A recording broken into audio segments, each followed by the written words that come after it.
Hello, bachcho. Let's read a given question. The question says a uniform disk of mass m and radius are suspended through a point r by 2 away from the center. We need to find the time period in this case. So, to understand this question, we need to understand about the key concept of compound pendulum या फिर हम उसे physical pendulum भी कहते हैं. So, जब हम बात करते हैं physical pendulum की, so let's say we have any random shaped body. So we can say let's say कुछ इस तरीके की शेप की बॉडी है and this body is been hinged at this point. ठीक है. सो यहाँ पे we can write in equilibrium और under equilibrium we can say in equilibrium the center of mass, that is COM, will lie below the hinge. So this is what the physical pendulum या compound pendulum is. So यहाँ पे अगर हमने इस point से इसको hinge कर दिया तो हमेशा सेंटर ऑफ मास इसके पॉइंट के नीचे ही लाई करेगा, राइट. तो इसका किसी भी तरीके का हम एग्जांपल दे सकते हैं. Let's say for example if we are holding some, let's say example लेते हैं मोबाइल हम होल्ड कर रहे हैं और उसको कोई भी एक एज से हम होल्ड कर दें तो it will come to the equilibrium position and जिस पॉइंट पे हमने उसे होल्ड किया उसी पॉइंट के नीचे कहीं सेंटर ऑफ मास लाई करेगा. And this distance let's say is d from the hinge. So we can say इसका time period जो होगा, time period is given by the expression 2 pi under root of I hinge यानी कि moment of inertia about the hinge divided by mg into d. So यहाँ पे we need to be clear with the terms. Moment of inertia hinge के about लेना होगा उस body का और mass of the body, acceleration due to gravity, and d is the center of mass distance from the hinge. So this is the basic idea regarding the physical pendulum या फिर compound pendulum हम कह सकते हैं, right. अब यही situation हमें question में गिवन है. हमें एक डिस्क गिवन है बेसिकली. सो डिस्क की जब हम बात करते हैं, so let's say we are we will try to analyze it in 3D. So this is some sort of disk we can say. ठीक है.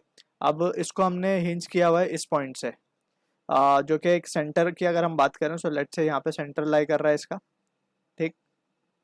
तो ये सेंटर पॉइंट हम मान लेते हैं यहाँ से. तो सेंटर से r/2 डिस्टेंस पे it is been hinged, right. ये पॉइंट पे हिंज कर दिया हमने इसे r/2 पे. ठीक है. r रेडियस है इस डिस्क का. सो हम यहाँ से we have to calculate the time period. So again we can say this is a case of compound pendulum. So यहाँ से वी कैन राइट, अगर हम इसका टाइम पीरियड लिखना चाहें, so what we can write is time period will be t equals to 2 pi under root moment of inertia about the hinge, right,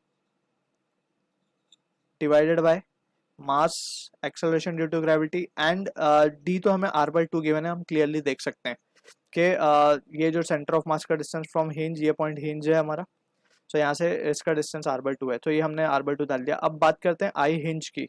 so I hinge की जब हम बात करेंगे, सो वी नो के centre of disk से that is perpendicular to the plane moment of inertia लिखा जाता है हाफ mr² या फिर mr²/2. लेकिन हमें चाहिए moment of inertia about hinge. So we have to go for using parallel axis theorem, right. So parallel axis theorem के according we can write moment of inertia about hinge can be written as moment of inertia about center of mass plus of m into distance का square.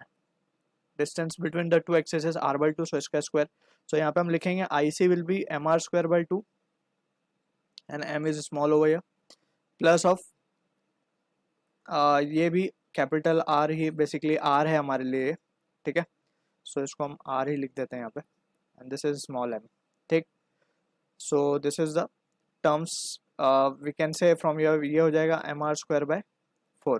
जब हम इसको solve करेंगे सो ये result आ जाएगा हमारे पास 3mr²/4.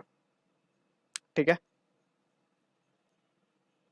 So this is the value of I hinge we are getting. अब जब इसको हम सब्सटीट्यूट कर देंगे, so we can have therefore time period को हम क्या लिख सकते हैं, 2 pi under root of this value can be written as 3mr²/4 divided by mr/2 into g. यहाँ से हम देख सकते हैं कि m कैंसिल, एक r बचेगा ऊपर and we can say therefore t will be equals to 2 pi under root of this value can be written as 3r upon we can say it as to be 2g, right. So this is the value of time period we are getting for this question. I hope you understood the solution. All the best.